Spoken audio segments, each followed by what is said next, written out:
സുവിശേഷം നമ്മൾ വായിക്കുമ്പോൾ 4 സുവിശേഷങ്ങളാണ് രേഖപ്പെടുത്തപ്പെട്ടിട്ടുള്ളത്. അത് ഒരു സുവിശേഷം തന്നെയാണ്, 4 വേർഷൻസ് ആണ് നമുക്കുള്ളത്. മത്തായി, മർക്കോസും, ലൂക്കോസും, യോഹന്നാനും. ഇത് മത്തായി, മർക്കോസും, ലൂക്കോസ് ഏതാണ്ട് ഒരുപോലെയാണ് നമുക്കറിയാം. പക്ഷേ ആദ്യം മത്തായിയുടെ, മർക്കോസിന്റെ, ലൂക്കോസിന്റെ സുവിശേഷം വായിച്ചാൽ നമുക്കൊരു കൺഫ്യൂഷൻ ഉണ്ട്. ആ കൺഫ്യൂഷൻ എന്താണെന്ന് വെച്ച് കഴിഞ്ഞാൽ അത് അനുസരിക്കാൻ പറ്റാത്ത കുറെ കൽപ്പനകളായിട്ടാണ് നമുക്ക് അനുഭവപ്പെടുന്നത്. അതായത് ഗിരിപ്രഭാഷണമായാലും അതിനുശേഷം പറഞ്ഞിട്ടുള്ള കർത്താവിൻ്റെ ഉപദേശങ്ങളായാലും നമുക്ക് പലപ്പോഴും അനുസരിക്കാൻ സാധിക്കാത്ത ആയിട്ടാണ് നമുക്കത് മനസ്സിലാകുന്നത്. നിങ്ങൾ അനുസരിച്ചവരൊക്കെ ഇരിപ്പുണ്ടോ എന്ന് എനിക്കറിയില്ല. ബട്ട് ഫോർ മീ അത് വളരെ പെയിൻഫുൾ ആയിട്ടാണ് എനിക്ക് തോന്നിയിട്ടുള്ളത് വായിക്കുമ്പോഴെല്ലാം. അപ്പോൾ അതെങ്ങനെ നമുക്ക് അനുസരിക്കാൻ പറ്റും എന്നുള്ളൊരു ചോദ്യം. അതനുസരിക്കാതിരിക്കാൻ പറ്റും, വിട്ടുകളയാൻ പറ്റും. എന്താ ചെയ്യേണ്ടത്? നായയുടെ കയ്യിൽ പൊതിയാത്ത തേങ്ങ കിട്ടിയാൽ അത് എന്ത് ചെയ്യും? പണ്ടൊരു ചൊല്ലുണ്ടല്ലേ, ഒന്നും ചെയ്യാൻ പറ്റത്തില്ല, നിങ്ങൾ തട്ടി. നമുക്ക് വേണേൽ പ്രസംഗിച്ച് പ്രബന്ധങ്ങൾ ഉണ്ടാക്കാം, അനുസരിക്കാൻ പറ്റാതെ പ്രബന്ധങ്ങൾ ഉണ്ടാക്കിയിട്ട് എന്ത് കാര്യം? അപ്പോൾ ഈ ഒരു കൽപ്പനകൾ ഭയങ്കര കഠിനമായി നമ്മുടെ മുമ്പിലുണ്ട്. പക്ഷെ പലപ്പോഴും നമ്മളതിനെ വിട്ടുകളയാണ് ചെയ്യുന്നത്. കാരണം എന്ത് ചെയ്യണമെന്ന് നമുക്കറിയില്ല. ഇപ്പൊ സഭകളിലത് പഠിപ്പിക്കാൻ പ്രയാസം. നിങ്ങൾക്കുള്ളതെല്ലാം വിറ്റ് ദരിദ്രർ കൊടുത്തിട്ട് എന്നെ അനുഗമിക്കുകയാണ് സഭയിൽ പറയാൻ പ്രയാസമാണ്. ദൈവം തൻ്റെ രാജ്യത്തെ നിങ്ങൾക്ക് നൽകാൻ പ്രസാദിച്ചിരിക്കുന്നതുകൊണ്ട് നിങ്ങൾക്കുള്ളത് വിറ്റ് ഭിക്ഷ കൊടുപ്പിൻ. എന്തൊക്കെയാ കർത്താവ് പറഞ്ഞു വെച്ചേക്കും? എന്ത് ചെയ്യും? ഇങ്ങനെയൊക്കെ പറഞ്ഞാൽ എന്ത് ചെയ്യും? അപ്പോൾ അതുമാത്രമല്ല, എല്ലാ കൽപ്പനകളിലും ആ ഒരു കട്ടി നമുക്ക് ജഡത്തിന് വിഷമം തോന്നിപ്പിക്കുന്നു. ആ ധനവാനായ മനുഷ്യൻ നമ്മുടെ എല്ലാം ഒരു പ്രതിനിധിയാണ്. Young rich ruler. അദ്ദേഹത്തിന് പണമായിരുന്നു കൂടുതലുള്ളത്, നമുക്ക് പല കാര്യങ്ങളും കൂടുതലുണ്ട്. അപ്പോൾ അത് നമുക്ക് ഏറ്റവും പ്രിയമുള്ള സാധനങ്ങളെ വിട്ട് കളഞ്ഞിട്ട് വരാൻ പറയുമ്പോൾ നമുക്ക് എല്ലാവർക്കും പെയിനാണ്. കഠിനമായ ഉപദേശങ്ങൾ നമുക്ക് എല്ലാവർക്കും വേദന ഉണ്ടാക്കുന്നത്.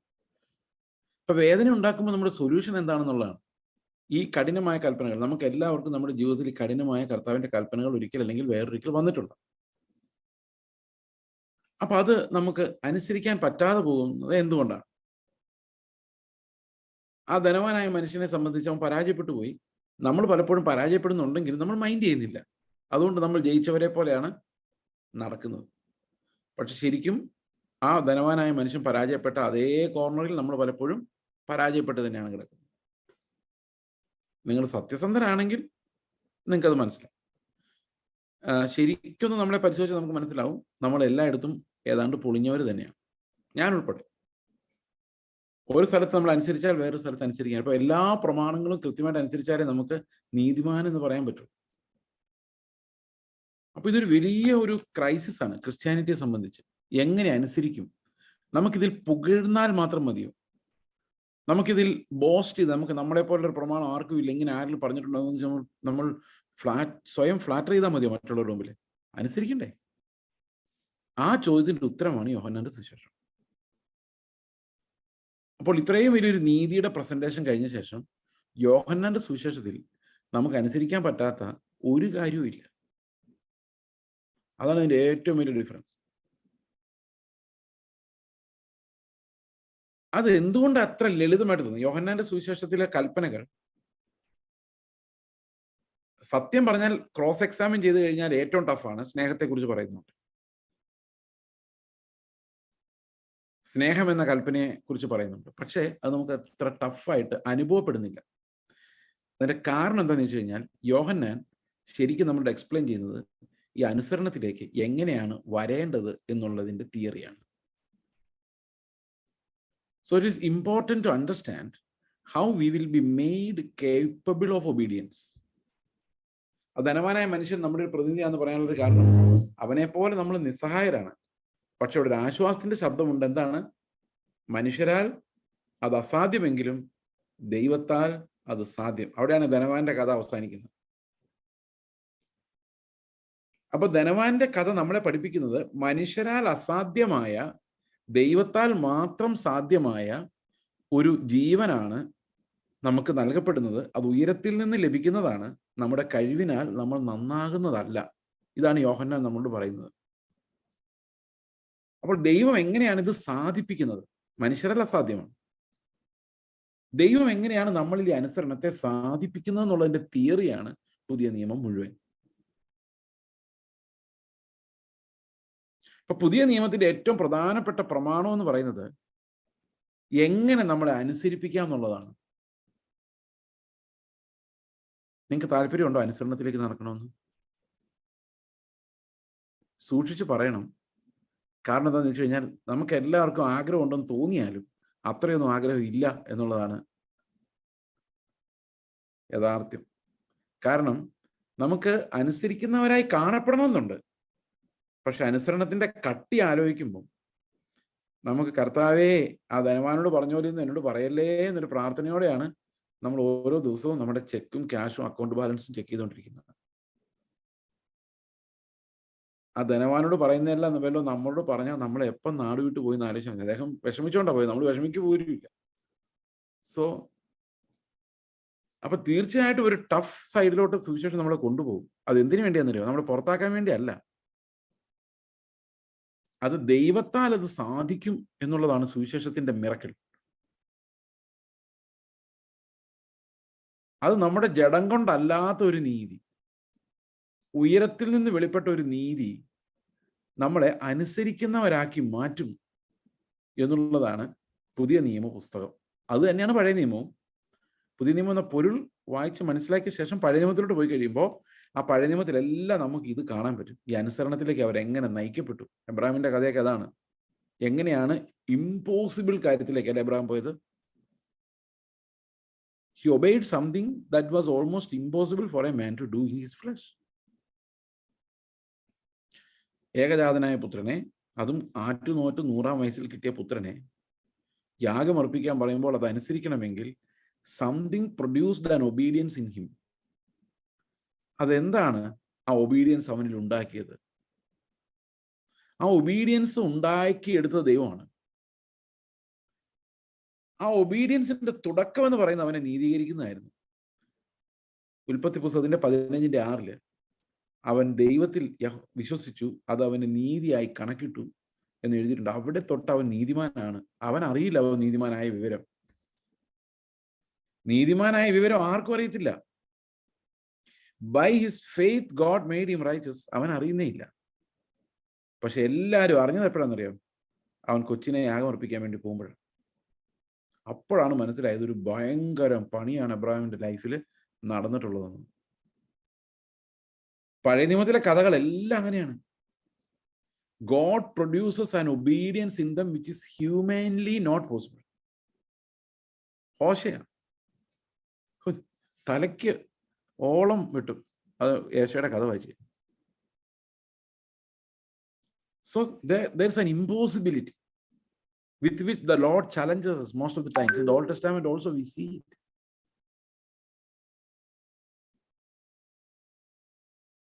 ഓക്കെ, ആ അനുസരണത്തിലേക്ക് എങ്ങനെയാണ് അവർ നടന്നത് എന്നുള്ളതാണ്. അതാണ് എബ്രായർ 11 പറയുന്ന നമ്മുടെ പൂർവ്വപിതാക്കന്മാരുടെ കഥകൾ. അതെല്ലാം വിശ്വാസത്താൽ അവരെങ്ങനെ ഒരു വലിയ സാക്ഷ്യം പ്രാപിച്ചു എന്നുള്ളതിന്റെ കഥകളാണ്, ഇല്ലസ്ട്രേഷൻസ് ആണ്. അപ്പോൾ അതുപോലെ നമ്മളിലും നമ്മുടെ ഉള്ളിൽ ദൈവം ആരംഭിച്ച ഒരു നീതീകരണം, ഒരു ജസ്റ്റിഫിക്കേഷൻ ബൈ ഫെയ്ത്ത്, അതും നമ്മിൽ അനുസരണമായി മാറും. That's the beginning point. God has made us righteous. അത് വേറൊരു ഭാഷയെ പറഞ്ഞാൽ, നമ്മൾ പെന്തക്കോസ്തുകാർക്ക് പ്രത്യേകിച്ചും മനസ്സിലാകാത്ത ഒരു വിഷയമാണ് ഇനി പറയാൻ പോകുന്നത്. അവർക്ക് മനസ്സിലാക്കണമെന്ന് ആഗ്രഹം പോലും ഇല്ലാത്ത ഒരു വിഷയം. അതായത് നമ്മൾ എങ്ങനെയാണ് പാപികളായത്? പാപം ചെയ്ത് പാപികളായതല്ല. പാപികളായി ജനിച്ചതുകൊണ്ട് പാപം ചെയ്തതാണ്. അപ്പൊ നമ്മൾ എങ്ങനെ നീതിമാന്മാരാകാൻ പോകുന്നു? നീതി ചെയ്ത് നീതിമാന്മാരാവുകയല്ല.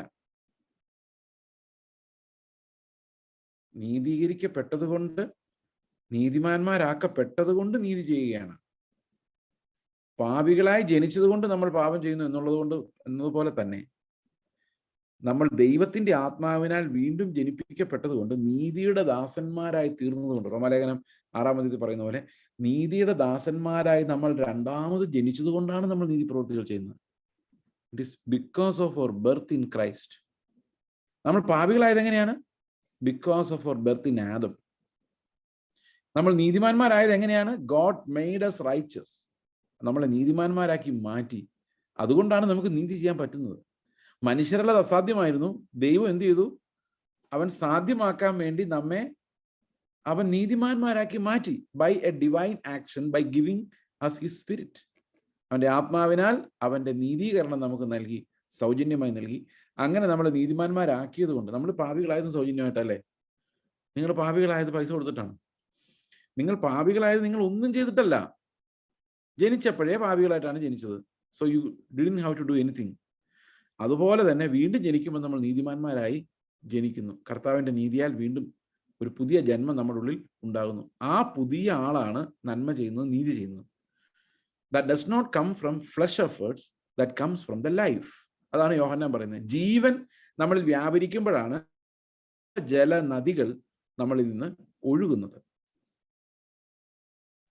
മനസ്സിലാവുന്നുണ്ടോ? ഈ ഒരു ആ ഒരു എക്സ്പ്ലനേഷൻ ആണ് യോഹന്നാൻ സുവിശേഷത്തിലൂടെ പറയുന്നത്. How to be obedient. You will be obedient only if you are born again. ദൈവത്തിന്റെ രാജ്യത്വം എന്ന് പറയുന്നത് അങ്ങനെ ഒരു കാര്യമാണ്. ദൈവരാജ്യത്തിൽ നീ പ്രവേശിക്കണമെങ്കിൽ നീ വീണ്ടും ജനിച്ചവനായിരിക്കണം. You shall be born again. നിങ്ങൾ വീണ്ടും ജനിച്ചവർ ആയിരിക്കണം. ഓക്കെ. അപ്പോൾ വീണ്ടും ജനിക്കുമ്പോൾ നമ്മളെ കർത്താവ് ജനിപ്പിക്കുകയാണ് ഉയരത്തിൽ നിന്ന്. So we are declared righteous. ഇത് റോമാലേഖനം നമ്മൾ പഠിച്ചപ്പോൾ പറഞ്ഞ വിഷയമാണ്. നിങ്ങൾക്ക് റോമാലേഖനത്തെ കുറിച്ച് വീണ്ടും ഒരിക്കൽ കൂടി ക്ലാസ് നടക്കുന്നുണ്ട്. അത് എന്തുകൊണ്ടാന്ന് വെച്ചാൽ ഈ റോമാലേഖനത്തിന്റെ ഡെപ്ത് എന്നെ സർപ്രൈസ് ചെയ്യിപ്പിച്ചുകൊണ്ടാണ്. ഞാൻ അന്ന് മനസ്സിലാക്കാതിരുന്ന, നിങ്ങളോട് പറഞ്ഞു തന്നപ്പോൾ മനസ്സിലാക്കാതിരുന്ന പല കാര്യങ്ങളും ഇപ്പോഴാണ് എനിക്ക് മനസ്സിലായി വരുന്നത്. അതുകൊണ്ട് രണ്ടാമത് ഒന്നും കൂടെ ആരംഭിച്ചാണ്. ഇനി ഒരു 2-3 വർഷം കഴിയുമ്പോൾ പിന്നെ ഒന്നും കൂടി ഇത് നടത്തും. കാരണം ഇത് പഠിച്ച് തീരുന്ന ഒരു വിഷയമല്ല. ഞാൻ ജീവനോടുണ്ടെങ്കിൽ കർത്താവ് അതിനു മുമ്പ് വന്നില്ലെങ്കിൽ. ഓക്കെ. അപ്പോൾ ഇതെങ്ങനെയാണ് നമ്മൾ നീതിമാന്മാരാക്കി നമ്മളെ അനുസരിപ്പിക്കുന്നത്? അതൊരു വലിയൊരു പ്രോസസ്സാണ്. ആ പ്രോസസ്സിന്റെ തുടക്കമാണ് നമ്മൾ യോഹന്നാന്റെ സുവിശേഷത്തിൽ കാണുന്നത്. അപ്പോൾ യോഹന്നാന്റെ സുവിശേഷം 6-ാം അധ്യായത്തിൽ നമ്മൾ കണ്ടു, ആത്മാവാണ് ജീവിപ്പിക്കുന്നത്, മാംസം കൊണ്ട് ഒരു പ്രയോജനവുമില്ല. അവിടെയാണ് നമ്മൾ കഴിഞ്ഞ ആഴ്ച പറഞ്ഞു നിർത്തിയത്. അപ്പോൾ life comes because of the spirit. Spirit gives life. ആത്മാവ് നമുക്ക് ജീവൻ നൽകുന്നു. അപ്പൊ ആത്മാവ് ജീവൻ നൽകുന്നു എന്ന് പറഞ്ഞു കഴിയുമ്പോൾ നമ്മൾ മനസ്സിലാക്കി, നമുക്ക് പെട്ടെന്ന് അത് നമ്മുടെ മനസ്സിലേക്ക് പതിക്കപ്പെടാനുള്ളൊരു ഇമേജറി ഞാൻ പറയാം. അത് ഇങ്ങനെയാണ്. നമ്മൾ ഒരു മെഴുകുതിരി കത്തിച്ചു വെച്ചിരിക്കാന്ന് വിചാരിച്ചു. അത് ഫ്ലിക്കറിങ് അതിൻ്റെ എന്താ പറയുന്നത്, ആ വെളിച്ചം ഏത് സമയത്ത് അണഞ്ഞു പോകാവുന്ന പോലെ എ ഫ്ലിക്കറിങ് കാൻഡിൽ. അത് അണഞ്ഞു പോയി എന്നങ്ങ് വിചാരിച്ചു, അപ്പം മരിച്ചു. There is no light. നമ്മൾ ആത്മമരണം എന്ന് പറയുന്നത് there is no light from above. ആ ജീവൻ അങ്ങ് പോയി. അപ്പൊ അതിനർത്ഥം ദൈവത്തെക്കുറിച്ചൊന്നും ഒരു പ്രകാശവും ഇല്ല. ഹൃദയദൃഷ്ടി പ്രകാശിക്കുന്നില്ല. ഹൃദയദൃഷ്ടിയിൽ അന്ധകാരം വ്യാപിച്ചു. മെഴുകുതിരി അവിടെ ഉണ്ട്, ആത്മാവ് അവിടെ ഉണ്ട്, പക്ഷെ അത് കത്തുന്നില്ല, ജീവനില്ല.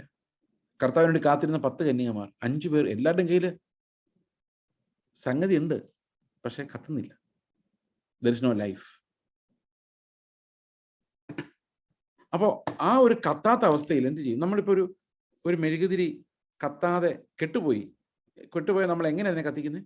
വേറൊരു മെഴുകുതിരി കൊണ്ടുവന്ന് അതിൻ്റെ മുകളിലേക്ക് പിടിപ്പിക്കുമ്പോൾ ഇത് തീ അതിനെ കത്തിക്കും, അല്ലേ? അങ്ങനെയല്ലേ ചെയ്യുന്നത്?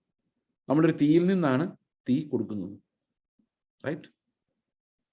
അതുപോലെ ദൈവത്തിൻ്റെ ആത്മാവ് നമ്മുടെ ചത്ത് കിടക്കുന്ന ആത്മാവിലേക്ക് ഇറങ്ങി വന്ന്, ജീവനില്ലാതെ കിടക്കുന്ന ആത്മാവിലേക്ക് ഇറങ്ങി വന്ന് അതിന് ജീവൻ കൊടുത്ത് കത്തിക്കുന്ന ആ ഒരു പരിപാടിയാണ് നമ്മൾ വീണ്ടും ജനനം എന്ന് പറയുന്നത്. അങ്ങനെ ആത്മാവിനാൽ നമ്മൾ ജീവൻ പ്രാപിച്ചു. ഈ ജീവൻ പ്രാപിച്ചിട്ട് ആത്മാവ് അങ്ങ് പോയാൽ നമുക്ക് എന്ത് സംഭവിക്കുന്നറിയോ? നമ്മൾ പിന്നെ ചാവും. കാരണം നമ്മുടെ കയ്യിലിരിപ്പ് അത്ര മോശമാണ്. ഒരൊറ്റ പാപം കൊണ്ടല്ലേ ആദം തകർന്ന് വെളിയിൽ പോയത്. അപ്പൊ ദൈവാത്മാവ് നമ്മൾ പ്രവർത്തിക്കുന്നില്ലെങ്കിൽ നമുക്ക് ജീവനില്ല. It is not just that the Holy Spirit gives you life.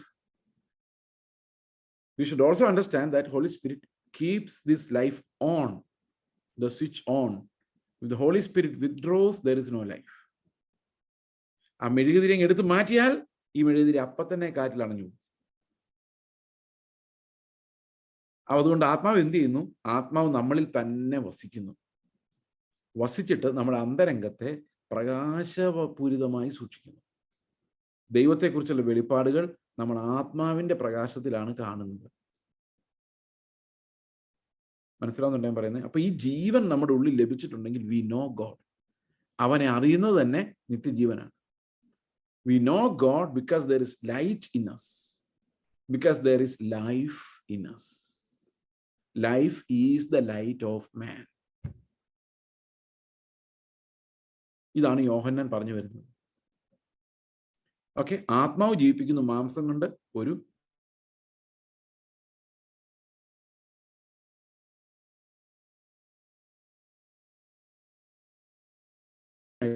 നമുക്ക് കാണാൻ കഴിയും. അവർ പേടിച്ചു പോയത് ക്രിസ്തുവിന്റെ ജീവനെ ഓർത്തിട്ടാണ്. അവരൊരിക്കലും ആത്മാവിനെ അങ്ങനെയല്ല സങ്കല്പിച്ചത്. നമ്മൾ ഇന്ന് സങ്കല്പിക്കുന്ന ആത്മാവിനെ അങ്ങനെയല്ല. ജീവൻ തരുന്ന ആത്മാവായിട്ട് നമ്മൾ കാണുന്നില്ല. കൊരിന്ത്യർ ലേഖനം 1 കൊരിന്ത്യർ ലേഖനം 16 പറയുന്ന പോലെ ആദ്യത്തെ ആദം ജീവനുള്ള ദേഹിയായി തീർന്നു. എന്നാൽ ഒടുക്കത്തെ ആദം ജീവിപ്പിക്കുന്ന ആത്മാവായി മാറി. ക്രിസ്തു ജീവിപ്പിക്കുന്ന ആത്മാവായി. ഓക്കെ, അപ്പോൾ ജീവിപ്പിക്കുന്ന ആത്മാവാണ് ക്രിസ്തു. Christ becomes the life giving spirit in us. അപ്പൊ പരിശുദ്ധാത്മാവ് നമ്മിൽ വരുമ്പോൾ ക്രിസ്തുവിന്റെ ജീവൻ നമ്മളിൽ പകരുന്നു എന്നാണ് അതിന്റെ അർത്ഥം. We become children of God by the action of the Holy spirit.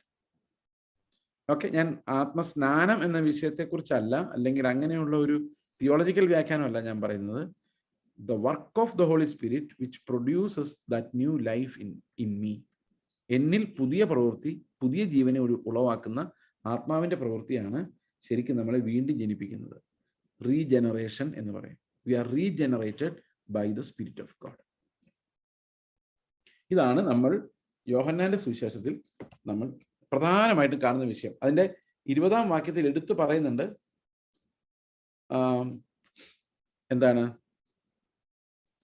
ഇത് വായിച്ചിട്ട് എന്തിനാ എഴുതിയെന്ന് ചോദിച്ചു കഴിഞ്ഞാൽ, ഇത് വായിച്ചിട്ട് ജീവൻ ഉണ്ടാകുവാനും കർത്താവ് വിശ്വസിക്കുവാനും അവർക്ക് ജീവൻ ഉണ്ടാകുവാനുമാണ് ഇത് എഴുതിയതെന്ന് അവിടെ എടുത്ത് പറയുന്നുണ്ട്. ഇനി നമ്മൾ ഈ ജീവനെ കുറിച്ച് മനസ്സിലാക്കേണ്ട ചില തത്വങ്ങൾ അതിന്റെ 10-ാം അധ്യായത്തിലേക്ക് നമ്മൾ വരികയാണ്. ഞാൻ നിങ്ങളോട് പറഞ്ഞ പോലെ we are picking up certain chapters. എന്തിനാന്ന് വെച്ച് കഴിഞ്ഞാൽ ഈ അനുസരണത്തിലേക്ക് നമുക്ക് എങ്ങനെ എത്താൻ പറ്റുമെന്നുള്ളതിന്റെ ഫണ്ടമെന്റൽസ് ആണ് നമ്മൾ പറഞ്ഞു വരുന്നത്. ഓക്കെ, എങ്ങനെ നമുക്ക് അനുസരിക്കുന്നവരായി മാറാം. We are not running away from obedience. We are going to embrace an obedience, and that obedience will become our motivation. Righteousness will become our master. Okay, അങ്ങനെ ഒരു ലൈഫിലേക്കാണ് നമ്മൾ നോക്കിക്കൊണ്ടിരിക്കുന്നത്. 10-ാം അധ്യായത്തിലേക്ക് വരുമ്പോൾ ആ ലൈഫിന്റെ പ്രത്യേകതകളെ കുറിച്ച് വളരെയധികം കാര്യങ്ങൾ പറഞ്ഞിട്ടുണ്ട്. ഈ 10th ചാപ്റ്റർ ഞാൻ പലപ്പോഴും ടെൻഷനിലും ആങ്സൈറ്റിയിലും ഇരിക്കുന്ന ആൾക്കാർക്ക് മരുന്നായിട്ട് കൊടുക്കുന്ന ഒരു അധ്യായമാണ് യോഹന്നാൻ 10. രക്ഷയെക്കുറിച്ച് സംശയമുള്ളവർക്ക്, കർത്താവിന്റെ മക്കൾ തന്നെയാണോ എന്ന് സംശയമുള്ളവർക്ക്, വാഗ്ദത്തങ്ങളിൽ ഉറപ്പ് നഷ്ടപ്പെടുന്നവർക്ക്, കർത്താവ് എത്ര ഉറപ്പായിട്ടാണ് ആണയോടുകൂടി വാഗ്ദത്തങ്ങൾ തരുന്നത് എന്നുള്ളത് ബോധ്യപ്പെടുത്താൻ വേണ്ടി ഒരു അധ്യായമാണ് 10-ാം അധ്യായം. ജീവനെ സംബന്ധിക്കുന്ന അടുത്ത അധ്യായമാണിത്. എല്ലാ അധ്യായത്തിലും ജീവനെ കുറിച്ചുള്ള പരാമർശങ്ങൾ ഉണ്ട് യോഹന്നാന്റെ സുവിശേഷത്തിൽ. എന്നാൽ വേദശാസ്ത്രപരമായി നമുക്ക് മനസ്സിലാക്കേണ്ട വിഷയങ്ങളുള്ള ചാപ്റ്റേഴ്സ് മാത്രമാണ് നമ്മൾ പ്രധാനമായിട്ടും എടുക്കുന്നത്. 6-ാം അധ്യായത്തിൽ അനേകം വാക്യങ്ങളുണ്ട് അതിന് ഈ ജീവനെ സംബന്ധിക്കുന്നതായിട്ട്. ഓക്കെ, 7-ലും ഉണ്ട്. 7-ല് നമുക്ക് 7-ാം അധ്യായത്തിൽ ചില വാക്യങ്ങൾ ജസ്റ്റ് ഒന്ന് വായിക്കാം 10-ലേക്ക് പോകുന്നതിന് മുമ്പ്. ഓക്കെ,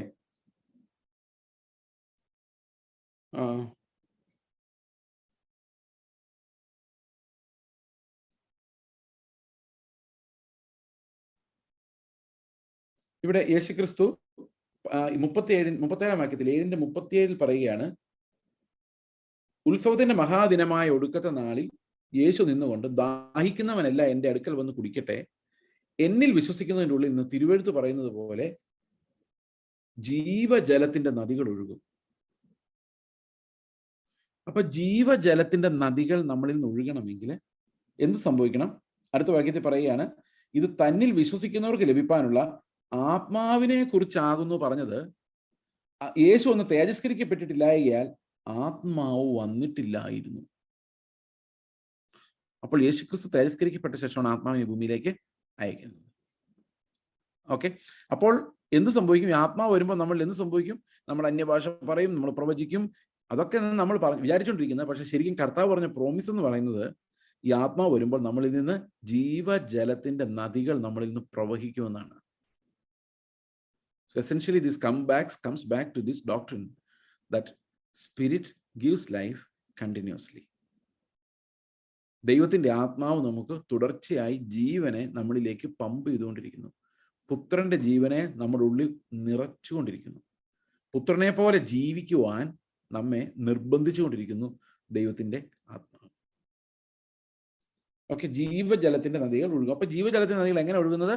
ജീവനായി വ്യാപരിക്കും. നമ്മളിൽ ആത്മാവുണ്ട്. ഞാൻ പലരും പറയാറുണ്ട്, ഈ ദൈവാത്മാവ് പരിശുദ്ധാത്മാവ് എന്ന് പറയുന്ന വാക്ക് ഒരു 1-2 ദിവസത്തേക്ക് ഒന്ന് മാറ്റി വെച്ചിട്ട് പരിശുദ്ധാത്മാവിന് പകരം ഇങ്ങനെ ഒന്ന് പറഞ്ഞു നോക്കാൻ. ചുമ്മാ പരിശുദ്ധാത്മാവ് എന്ന് പറയുന്ന ശരി, നമ്മൾ ജസ്റ്റ് ഒരു ദിവസം ഒരു ചേഞ്ചിന് വേണ്ടി ഇങ്ങനെ ഒന്ന് പറഞ്ഞു നോക്കി. യേശു ക്രിസ്തുവിന്റെ ആത്മാവിനെ ഞങ്ങൾക്ക് തന്നതിനായിട്ട് സ്തോത്രം.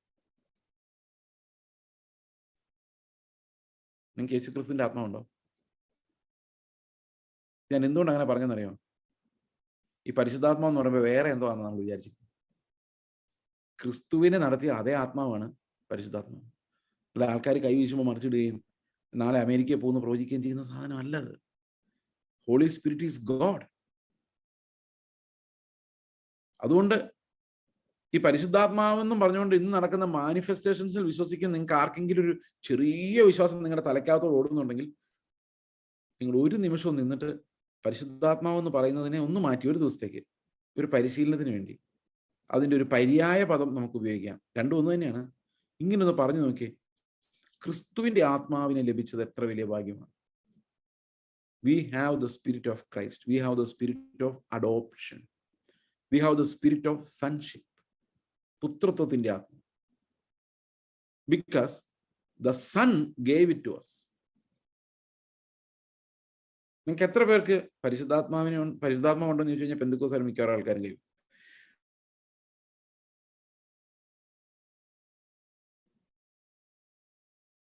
നിങ്ങൾക്ക് ക്രിസ്തുവിന്റെ ആത്മാവുണ്ടോ? അത് ബഹളമല്ല, ബഹളം ഉണ്ടാവുമായിരിക്കാം, പക്ഷെ അതല്ല ആത്മാവ്. ആത്മാവ് നമ്മളിൽ നിന്ന് ജീവജലത്തിന്റെ നദികളാണ് ഒഴുക്കുന്നത്. The life of Christ will flow from us എന്നാണ്. ഓക്കെ, അപ്പൊ നമ്മൾ ക്രിസ്ത്യാനികളായി വിശ്വാസികളായി ജീവിക്കണമെങ്കിൽ the most essential supply is the supply of the Holy Spirit. ജീവജല നദികൾ, അതാണ് നമ്മുടെ ലക്ഷ്യം. നമ്മളിൽ നിന്ന് പുറപ്പെടുന്ന ജീവജലത്തിന്റെ നദികൾ. എനിക്കിത് എങ്ങനെ വിശദീകരിക്കണം എന്നറിയില്ല, കാരണം this is not something that I can explain. ഇത് അനുഭവിക്കേണ്ട ഒരു കാര്യമാണ് ഈ ജീവജല നദികൾ എന്ന് പറയുന്നത്. നിങ്ങളിത് അനുഭവിച്ചിട്ടുണ്ടെങ്കിൽ നിങ്ങൾക്ക് എപ്പോഴെങ്കിലും സാക്ഷ്യം പറയാം. ഈ സാക്ഷ്യം പറയുമ്പോൾ കഴിഞ്ഞ ആഴ്ച ഞങ്ങളെ നടത്തി, അടുത്ത ആഴ്ച നടത്തുന്നതിനായിട്ട് സ്തോത്രം, കഴിഞ്ഞ ആഴ്ച ഞങ്ങൾ വിസ കിട്ടുമോ എന്ന് വിചാരിച്ച് പേടിച്ചു, അത് ദൈവം തന്നതിനായിട്ട് സ്തോത്രം. ഇതൊന്നും അല്ല സാക്ഷ്യം. അതൊക്കെ കുഴപ്പമില്ല, നല്ല കാര്യമാണ്. പക്ഷേ ഈ ജീവജലത്തിന്റെ നദികൾ നിങ്ങളിൽ നിന്ന് ഒഴുകുന്നതായിട്ട് നിങ്ങൾ എപ്പോഴും ശ്രദ്ധയപ്പെട്ടിട്ടുണ്ടോ? അതിനെ അനുഭവിച്ചിട്ടുണ്ടോ? ചില സമയത്ത് എനിക്കത് അനുഭവിക്കാൻ കഴിഞ്ഞിട്ടുണ്ട്. നമ്മുടേതല്ലാത്ത ഒരു കൃപയുടെ ഒഴുക്ക്. ഇപ്പം എന്നോട് മോശമായി ഒരാൾ സംസാരിച്ചുകൊണ്ടിരിക്കുകയാണെന്ന് വിചാരിച്ചു. അപ്പൊ ദൈവത്തിന്റെ ആത്മാവ് ഒരു നിമിഷം അവന്റെ അന്തരാത്മാവ് പിടയുന്ന വേദന അവന്റെ ഉള്ളിൽ അവൻ അനുഭവിക്കുന്നത് എന്നെ കാണിച്ചു തരുമ്പം എൻ്റെ ശത്രുവായിട്ടാണ് അവൻ പെരുമാറുന്നതെങ്കിലും എൻ്റെ ജഡം പ്രൊഡ്യൂസ് ചെയ്യാത്ത ഒരു സ്നേഹം, എൻ്റെ ജഡത്തിന് ഒരിക്കലും പ്രൊഡ്യൂസ് ചെയ്യാൻ പറ്റാത്ത ഒരു സ്നേഹം നമ്മുടെ ഉള്ളിലേക്ക് വന്ന് നിറഞ്ഞ് അവനിലേക്ക് ഒഴുകുന്നത്, അതൊരു എക്സാമ്പിളാണ് ഈ ജീവജലത്തിന്റെ നദി. അത് നമ്മളിൽ നിന്ന് ഇങ്ങനെ പുറപ്പെട്ടുകൊണ്ടിരിക്കും. ആത്മാവിൽ വസിക്കുന്നവൻ നമുക്ക് വല്ലപ്പോഴൊക്കെ ഉണ്ടാകുന്ന അനുഭവങ്ങളാണ്, അങ്ങനല്ല. ഇത് കണ്ടിന്യൂസ് ആയിട്ട് ആ നദി ഒഴുകിക്കൊണ്ടിരിക്കുന്ന പോലത്തെ ഒരു അനുഭവത്തെ കുറിച്ചാണ് യോഹന്നാനോട് പറയുന്നത്. The spirit produces in us such a blessing, a river of life, rivers of life, streams of life. ആഗ്രഹമുണ്ടോ ശരിക്കും? ഇത് ഏത് ആത്മാവ് ഉള്ളിലുള്ള എല്ലാവരുടെയും ആഗ്രഹമാണ്. ആത്മാവിന്റെ നിറവിൽ, ജീവന്റെ നിറവിൽ നടക്കാൻ കഴിയുക എന്ന് പറയുന്നു. ഓക്കെ, അപ്പോൾ ജീവൻ വരുന്നു, ജീവന്റെ നിറവിൽ നമ്മൾ നടക്കുന്നു. This is what the gospel according to John teaches us mainly. Okay.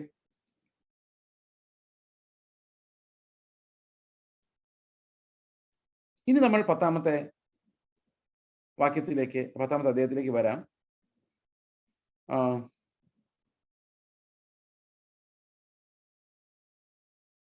ഈ 8-ാമത്തെ അധ്യായത്തിലൊക്കെ ഒത്തിരി കാര്യങ്ങളുണ്ട്.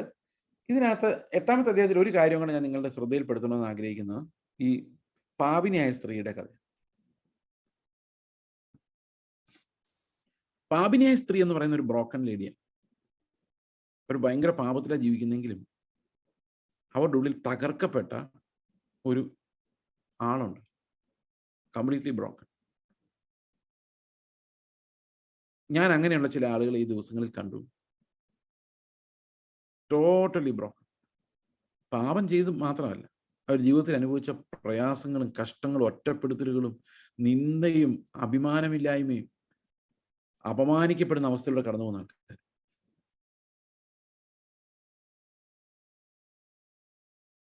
അപ്പോൾ ക്രിസ്തുവിന്റെ സ്നേഹം എങ്ങനെയാ വരുന്നത്? എന്നോട് ഒരാൾ കഴിഞ്ഞ ദിവസം ചോദിച്ചു, നിങ്ങൾ അവർ അത്രയും പ്രശ്നക്കാരാന്ന് പറഞ്ഞിട്ട് അവരെ സപ്പോർട്ട് ചെയ്യുന്ന ഭയങ്കര അത്ഭുതമായിട്ടോ, നിങ്ങൾ എങ്ങനെയാണ് അവരെ കൊണ്ടുവരാൻ? അപ്പൊ ഇവരും അവരുമായിട്ട് വഴക്കണം. അപ്പൊ ഞാൻ പറഞ്ഞു, ശരിക്കും നമ്മൾ ഒരാളെ സ്നേഹിക്കുന്നത് അവർ തെറ്റാണോ ശരിയാണോ നോക്കിയിട്ടല്ല, കർത്താവ് അവരെ നമുക്ക് തന്നിട്ടുണ്ടോ ഇല്ലയോ നോക്കിയാണ്. ഒന്നുകൂടെ പറയാം, നമ്മൾ ഒരാളെ സ്നേഹത്തോടെ ഇടപെടുന്നത് ആ ആള് നല്ലത് പ്രവർത്തിച്ചത് കൊണ്ടോ നല്ലവരായതുകൊണ്ടോ അല്ല, പിന്നെ കർത്താവ് അവരെ നമുക്ക് തന്നതുകൊണ്ടാണ്. നിങ്ങൾ സഭയിലുള്ള സഹോദരന്മാരെ സ്നേഹിക്കുന്നത് അതിൽ ഇവയാണ് കൊള്ളാൻ കേട്ടോ, അയാൾ നല്ല പെരുമാറ്റം കേട്ടോ, ഇവൻ ശരിയല്ല, അവനോട് ഞാൻ ഇനി ഒരു കൂട്ടായ്മയില്ല. നമ്മുടെ സഭയിൽ ചില ആൾക്കാരൊന്നും നീതിമാന്മാരൊന്നും അല്ല, അവരോടൊന്നും അധികം കൂട്ടായ്മ ഇല്ലായിരിക്കുന്നതാണ് നല്ലത്. അങ്ങനെയല്ല, അവരെ ഇണയില്ലാപ്പണ കൂടരുത്. പക്ഷേ അവർ ബലഹീനരായ വിശ്വാസികളാണെങ്കിൽ നമ്മൾ അവരോട് കൂടുതൽ കൂടുതൽ കരുണ കാണിക്കണം. എന്തിനു വേണ്ടിയാണ്? ക്രിസ്തുവിന്റെ അടുത്തേക്ക് റിസ്റ്റോർ ചെയ്യാൻ വേണ്ടിയാണ്. To restore them in Christ, to make them grow in the Lord. അത് സ്നേഹത്തിൽ നിന്ന് വരണം. അപ്പൊ എന്തുകൊണ്ടാണ് ഒരു മനുഷ്യനെ നമ്മൾ സ്നേഹിക്കുകയും അംഗീകരിക്കുകയും ചെയ്യുന്നത്? അവരെ ദൈവം നമുക്ക് തന്നതുകൊണ്ടാണ്. എന്തുകൊണ്ടാണ് ഭർത്താവ് ഭാര്യയെ സ്നേഹിക്കുന്നത്, ഭാര്യ ഭർത്താവിനെ സ്നേഹിക്കുന്നത്? ഭാര്യ നല്ലതായതുകൊണ്ടല്ല, ഭർത്താവ് നല്ലതായതുകൊണ്ടല്ല, മക്കൾ നല്ലതായതുകൊണ്ടല്ല, ദൈവം അവരെ എനിക്ക് തന്നതുകൊണ്ടാണ്. ദൈവം അവരെ എനിക്ക് തന്നിട്ടുണ്ടെങ്കിൽ ഞാൻ അവരെ സ്നേഹിച്ചേ പറ്റുള്ളൂ. That is the flow of life. That is why the Lord gave that person to me.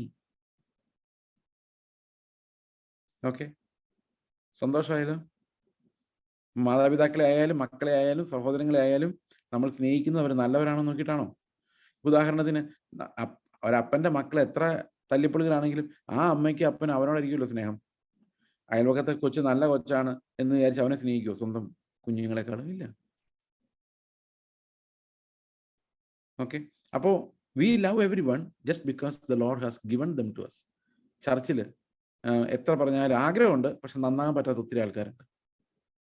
അവരനുഭവിച്ചിട്ടുള്ള വേദനകൾ ഭയങ്കരമായിരിക്കും ജീവിതത്തിൽ. എനിക്കൊരാളെ അറിയാം, അദ്ദേഹം എല്ലായിടത്തും അവഗണിക്കപ്പെട്ട ആളാണ്, നിന്ദിക്കപ്പെട്ട് ഓടിക്കപ്പെട്ട ആളാണ്. അദ്ദേഹത്തിന് ആരെയും വിശ്വാസമില്ല. നമ്മൾ പറയും, വിശ്വസിക്കൂ ബ്രദറെ, നിങ്ങളും എന്നെ ചതിക്കും. കാരണം അതേ പുള്ളി അനുഭവിച്ചിട്ടു. അപ്പൊ അവരോട് നമ്മൾ സംസാരിക്കുമ്പോൾ നമ്മുടെ ഉള്ളിൽ നിന്ന് അവരുടെ ആ ഹൃദയത്തിനകത്ത് അവൻ അനുഭവിക്കുന്ന ആ തകർച്ചയുടെ വേദന നമ്മൾ അനുഭവിക്കും.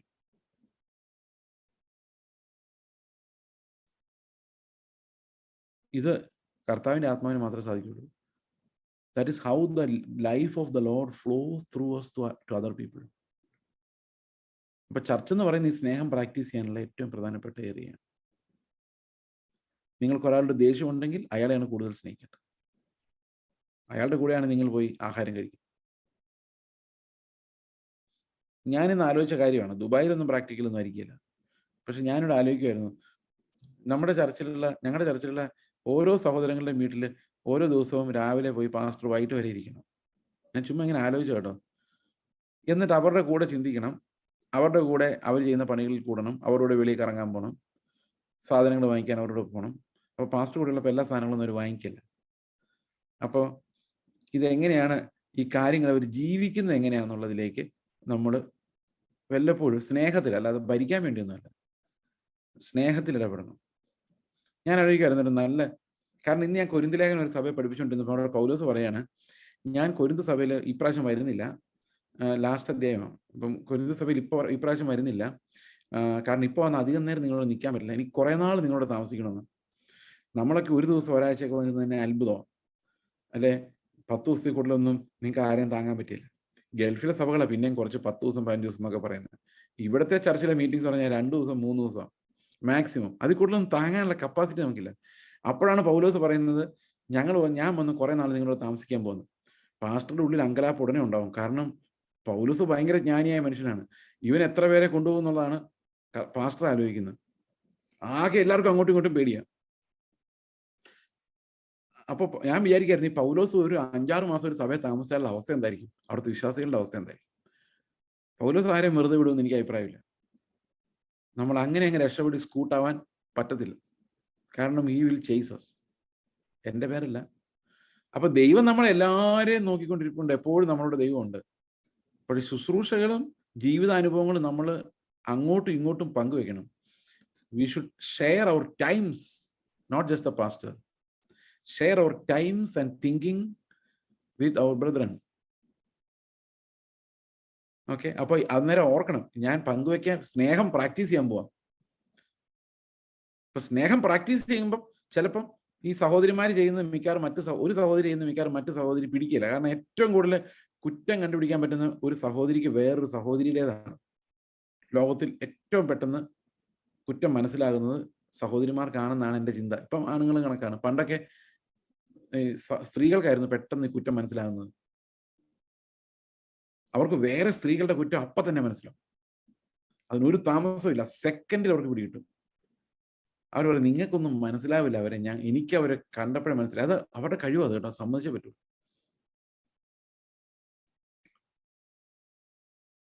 പക്ഷെ ആ കഴിവുകൊണ്ടൊരു വലിയ പ്രശ്നമുണ്ട്. ആ പ്രശ്നമാണ് പ്രശ്നം. ഞാനൊരു എക്സാമ്പിൾ പറയാം. ഒരു പാസ്റ്റർ പ്രസംഗിക്കുകയായിരുന്നു. അപ്പൊ അദ്ദേഹം പറഞ്ഞു, ഒരു മനുഷ്യൻ അദ്ദേഹത്തെ 10 ലക്ഷം രൂപ പറ്റിച്ചു.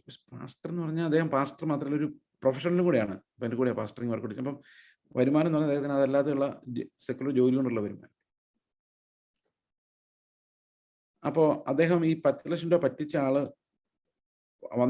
അവർ കുറച്ച് സംസാരിച്ചപ്പോഴേ ഭാര്യ അദ്ദേഹത്തോട് പറഞ്ഞെന്ന് പറഞ്ഞു, ഇത് പറ്റിക്കൽ പരിപാടിയാണ്, സൂക്ഷിക്കണമെന്ന്. പക്ഷെ അദ്ദേഹം അത് വിശ്വസിച്ചിട്ട് അദ്ദേഹം എന്ത് ചെയ്തു, ഈ 10 ലക്ഷം രൂപ കൊടുത്തു. അവരെ പിന്നെ ആ വഴിക്ക് കണ്ടിട്ടില്ല. അപ്പൊ അദ്ദേഹം ഇത് പ്രസംഗത്തിൽ പറഞ്ഞു, ഈ ഭർത്താക്കന്മാർ ചിലപ്പം ഭാര്യമാര് പറയും നമ്മളെ ശ്രദ്ധിക്കണം, അല്ലെങ്കിൽ അബദ്ധം പറ്റും. പക്ഷെ അവിടെ വേറൊരു പ്രശ്നമുണ്ട്. വിശ്വാസ ജീവിതം എന്ന് പറയുന്നത് പ്രായോഗിക ബുദ്ധി കൊണ്ട് ജീവിക്കേണ്ടതല്ല. വിശ്വാസ ജീവിതം എന്ന് പറഞ്ഞാൽ നമ്മൾ കടലിലേക്ക് ഒരൊറ്റ ഏറാണത്. 10 ലക്ഷമെങ്കിൽ 10 ലക്ഷം. അതും കൊണ്ട് അവൻ നാളെ നമ്മളെ സ്വർഗ കവാടത്തിൽ നമുക്ക് ഒരു കൂട്ടുകാരനായിട്ട് അവിടെ എത്തും. അത് മാത്രമല്ലാതെ ഈ മാമോന്റെ അന്യായ പണം കൊണ്ട് നമുക്ക് യാതൊരു പ്രയോജനവും ഇല്ല. ഈ പ്രായോഗിക ബുദ്ധി അപകടകരമാണ്. ക്രിസ്തുവിന്റെ പരിജ്ഞാനത്തിലേക്ക് പോകാൻ നമ്മളെ തടസ്സപ്പെടുത്തുന്നത് ഈ മനുഷ്യരെ അനലൈസ് ചെയ്യുന്ന പ്രായോഗിക ബുദ്ധി. കൂടി വന്നാൽ നിങ്ങളുടെ 10 ലക്ഷം രൂപ അങ്ങ് പോകായിരിക്കും, അത്രയല്ലേ ഉള്ളൂ. സന്തോഷമായോ? അപ്പൊ നമ്മൾ അതുകൊണ്ട് എഫേസ്യ ലേഖനത്തിൽ പറയുന്നത് പരിജ്ഞാനത്തെ കവിയുന്ന ക്രിസ്തുവിന്റെ സ്നേഹത്തെ അറിയാൻ. അങ്ങനെ ഭയങ്കര പരിജ്ഞാനമാണ് മറ്റുള്ളവരെ കുറിച്ച്. നമ്മളെ കുറിച്ച് ഒരു പരിജ്ഞാനം ഇല്ലെങ്കിലും ബാക്കിയുള്ളവർ, ചില ആൾക്കാർ ബാക്കിയുള്ളവർ പാപം ചെയ്യാതിരിക്കാനാണ് നമ്മൾ ഏറ്റവും കൂടുതൽ ശ്രദ്ധിക്കുന്നത്. നമ്മൾ പാപം ചെയ്യാതിരിക്കാനല്ല. അത് ഏറ്റവും കൂടുതൽ എവിഡന്റ് ആകുന്ന ഈ മിഷണറിമാർക്ക് പൈസ കൊടുക്കുമ്പോഴാണ്. അതെ, അതെന്നാന്നറിയാമോ, ആ മിഷണറിമാർക്ക് 5000 രൂപ കൊടുത്താൽ മതി. എന്താ, കൂടുതൽ കൊടുത്താലേ അവർ മടിയന്മാരെ പോകും, അവര് പൈസയ്ക്ക് വേണ്ടി നോക്കിക്കൊണ്ടിരിക്കും. അങ്ങനെ അവർ ഉദാസീനരാക്കരുത്, അവർ അധ്വാനിക്കട്ടെ. നമ്മൾ 5000 രൂപ കൊടുത്താൽ മതി. അപ്പൊ നിങ്ങൾക്ക് കൂടുതൽ പൈസ കിട്ടി നിങ്ങൾ ഉദാസീനരാകുമോ? അതില്ല. അത് ഞങ്ങൾ പൈസ കിട്ടുന്നതനുസരിച്ച് ഞങ്ങൾ നന്നായി വരുവാ ചെയ്യുന്നത്. അപ്പൊ അവർ ഉദാസീനരായി പോകും. നിങ്ങൾക്ക് എങ്ങനെ മനസ്സിലായി? അല്ല, അവരെ മിടുക്കരാക്കാൻ ശ്രമിക്കുന്നത് നിങ്ങൾ സമ്പാദിക്കുന്നുണ്ടല്ലോ. അപ്പൊ മറ്റുള്ളവർ ഉദാസീനരായി പോകുമോ, മറ്റുള്ളവർ പണത്തെ ആശ്രയിച്ചു പോകുമോ, മറ്റുള്ളവരെങ്ങാനും ചീത്തയായി പോകുമെന്നുള്ളതിന് നമുക്കുള്ള ഉത്കണ്ഠയുടെ ഒരു 10,000-ൽ 1 നമ്മൾ ഓൾറെഡി ചീത്തയാണല്ലോ എന്നതിലേക്ക് ചിന്തിച്ചാൽ ഈ 8-ാം അധ്യായത്തിലെ പാവപ്പെട്ട സ്ത്രീയുടെ അവസ്ഥ നമുക്ക് മനസ്സിലാക്കാൻ പറ്റും. ബ്രോക്കൺനെസ്. സന്തോഷമായോ?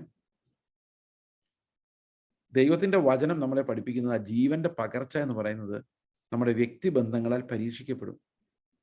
അപ്പൊ നമ്മുടെ ചുറ്റുമുള്ള സഹോദരങ്ങളെ നോക്കി ഏറ്റവും പെരുമാറാൻ ബുദ്ധിമുട്ടുള്ള ചില ആൾക്കാർക്ക് വയലന്റ് ടെമ്പർ ആയിരിക്കും.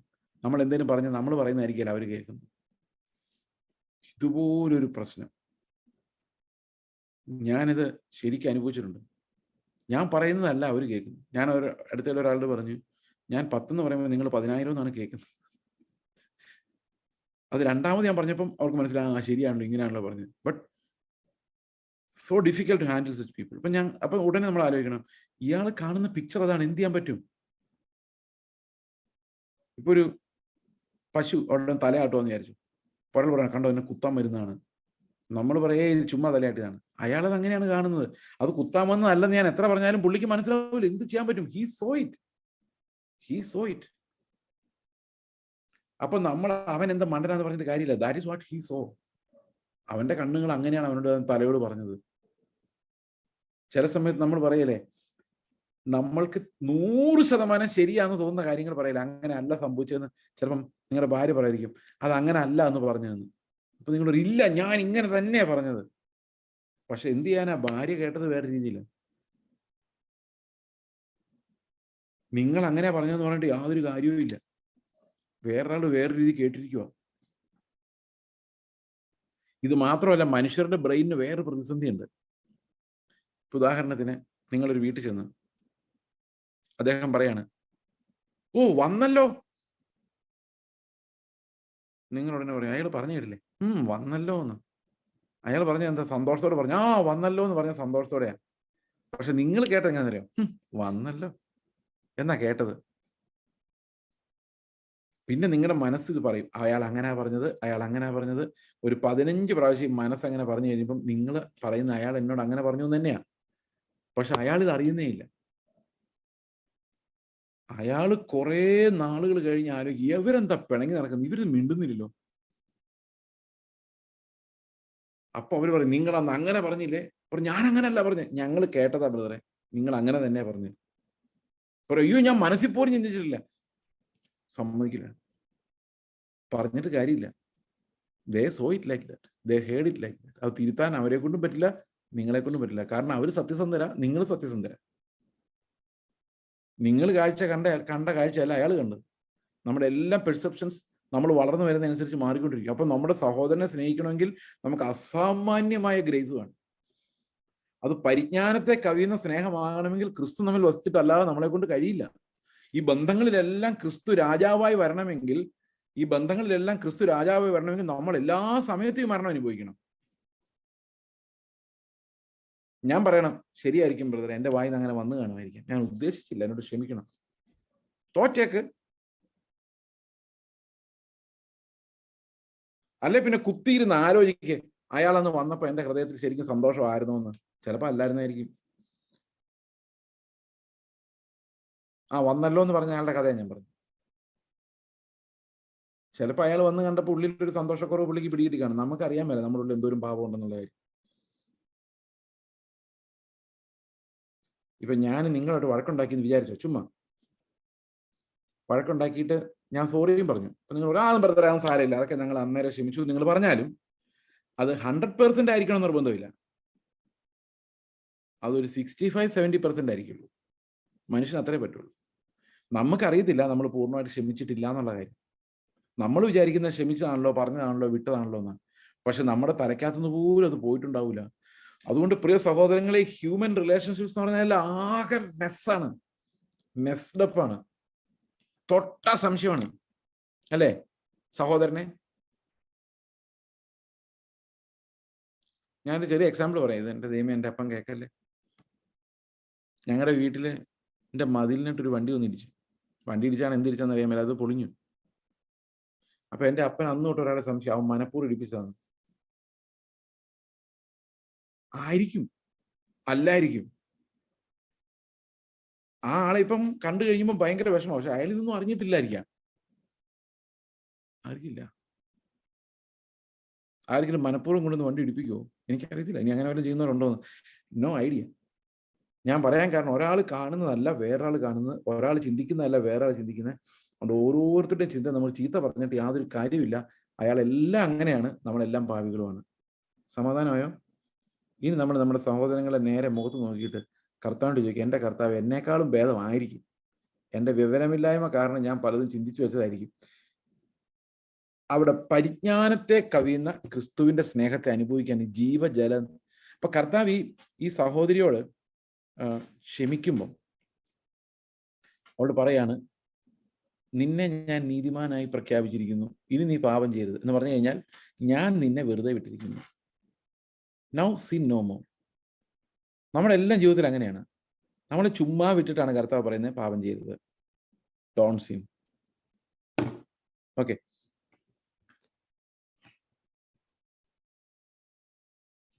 ഓക്കെ.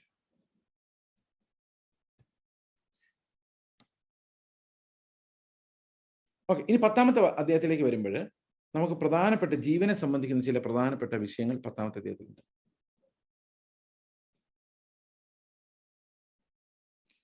അത് 10ാം അധ്യായത്തിന്റെ 10ാം വാക്യം ഇസ് വെരി വെരി ഫേമസ്. മോഷ്ടിപ്പാനും അറുപ്പാനും മുടിപ്പാനും അല്ലാതെ കള്ളൻ വരുന്നില്ല, അവർക്ക് ജീവൻ ഉണ്ടാകുവാനും സമൃദ്ധിയായിട്ടുണ്ടാകുവാനും അത്ര ഞാൻ വന്നിരിക്കുന്നത്. അത് പോട്ടെ, അതിനേക്കാളും വലിയൊരു ഭയങ്കര ഒരു സംഭവം അതിന് മുകളിൽ എഴുതിയിട്ടുണ്ട്. അത് 8ാം വാക്യം. എനിക്ക് മുൻപേ വന്നവർ ഒക്കെയും കള്ളന്മാരും കവർച്ചക്കാരും അത്രേ, ആടുകൾ അവരുടെ ശബ്ദം കേട്ടില്ല. എന്താണ് സംഭവം? ഈ കർത്താവിന് മുമ്പ് വന്നവരെല്ലാം കള്ളന്മാരും കവർച്ചക്കാരുമാണോ? ആണ്. ഞാൻ നിങ്ങളോടൊരു ചോദ്യം ചോദിക്കാം. ചരിത്രം പഠിച്ചിട്ടുള്ള ആൾക്കാർ നിങ്ങളുടെ ഇടയിൽ ഉണ്ടാവുമല്ലോ. ചരിത്രത്തിൽ യേശുക്രിസ്തുവിന് മുൻപുള്ള കാലഘട്ടത്തിൽ, അല്ലെങ്കിൽ ക്രിസ്ത്യാനിറ്റി സ്പ്രെഡ് ആകാത്തൊരു ദേശത്ത്, ഒരു ബന്ധവുമില്ലാത്ത വിദൂരസ്ഥരായ, സ്വന്തം മതത്തിൽ പോലും പെടാത്ത ആളുകളെ അവരുടെ രോഗങ്ങളിൽ അവരെ ചെന്ന് കണ്ട് ശുശ്രൂഷിച്ച് പണം കൊടുത്ത് സഹായിച്ച് അങ്ങനെ സ്നേഹം കൊണ്ട് അങ്ങനെ ആളായി മാറിയ, അല്ലെങ്കിൽ പ്രശസ്തനായി മാറിയ ഓരോറ്റയാളെ കാണിച്ചു തരാം ചരിത്രത്തിൽ. ഒരാൾ പോലും. പ്രവാചകന്മാർ, എല്ലാ മതങ്ങളിലും മത നേതാക്കന്മാർ, പുരോഹിതന്മാരെല്ലാം മറ്റു മതക്കാരോട് ഭയങ്കരമായ വൈരാഗ്യ ബുദ്ധിയെ കാണിച്ചിട്ടുണ്ട്. ഈ കള്ളന്മാരും കവർച്ചക്കാരും എന്ന് പറയുന്നതിന് അർത്ഥം ശരിക്കും ഒരു കൊള്ളക്കാരായിട്ട് വന്നു എന്നുള്ളതല്ല. അവരെല്ലാം ഹ്യൂമൻ ഇമോഷൻസിനെ ബേസ് ചെയ്തായിരുന്നു ശുശ്രൂഷകളെല്ലാവരും. ന്യായപ്രമാണം പോലും ദൈവത്തിന്റെ ദാനമായിട്ടും അതിനെക്കുറിച്ച് പറയുന്നത് കഠിന ഹൃദയമുള്ളവർക്ക് നൽകപ്പെട്ടു എന്നാണ്. കഠിന ഹൃദയമുള്ളവർക്ക് നൽകപ്പെട്ടു. ന്യായപ്രമാണം നീതിമാനല്ല, ആർക്കാണ്? ദോഷം ചെയ്യുന്നവർക്കാണ് നൽകിയത്. അതായത് മോഷ്ടിക്കാൻ സാധ്യതയുള്ളവരോടാണ് മോഷ്ടിക്കരുതെന്ന് പറഞ്ഞത്. ഉദാഹരണത്തിന്, ഞാൻ ദുബായിൽ വരാനിരുന്നപ്പോഴാണല്ലോ ലോക്ക്ഡൗൺ ആയത്. നിങ്ങൾക്ക് ഓർമ്മയുണ്ടെന്ന് ഞാൻ വിചാരിക്കുന്നു. എന്നിട്ടാണ് നമ്മൾ ഓൺലൈനിൽ സംസാരിച്ചത്. അന്ന് 15 ദിവസത്തേക്ക് ഞാൻ നിങ്ങളുടെ അടുത്ത് തന്ന് താമസിക്കാൻ തീരുമാനിച്ചിരിക്കുമായിരുന്നു. സപ്പോസ് വന്ന് താമസിച്ചിരിക്കട്ടെ, പാസ്റ്റർ വീട്ടിൽ വന്ന് തന്നെ താമസിച്ചു എന്ന് വിചാരിച്ചോ. ഇപ്പൊ പാസ്റ്റർ എന്നോട് പറയുവാണ്, ഇവിടെ താമസിക്കുന്നൊക്കെ കൊള്ളാം, പോകുമ്പോൾ ഇവിടുന്ന് വിലയുള്ള സാധനങ്ങളൊക്കെ പലതും ഇവിടെ കാണും, ഇതൊന്നും എടുത്തുകൊണ്ട് പോയേക്കരുത് എന്നോട് പറഞ്ഞു എന്ന് വിചാരിച്ചു. ഞാൻ എങ്ങനെയായിരിക്കും അത് ആ മറുപടി പറയുന്നത്? ഞാൻ പറയും, ഓക്കെ പാസ്റ്റർ, ശരി, ഞാൻ സൂക്ഷിച്ചോളാം, പാസ്റ്റർ പറഞ്ഞ നന്നായി, അല്ലെങ്കിൽ ഞാൻ വല്ലതൊക്കെ കൊണ്ടുപോയേനെ എന്ന് പറയുമോ? പറയല. എൻ്റെ മനസ്സ് ഭയങ്കരമായിട്ട് ദേഷ്യം വരും. സ്വയനീതി എന്ന് പറയും. ആ ദേഷ്യത്തെയാണ് നമ്മൾ സ്വയനീതി എന്ന് പറയുന്നത്. എന്നോട് അയാളത് പറഞ്ഞല്ലേ, ഞാൻ മോഷ്ടാവാന്നല്ലേ ഇതിന്റെ അർത്ഥം?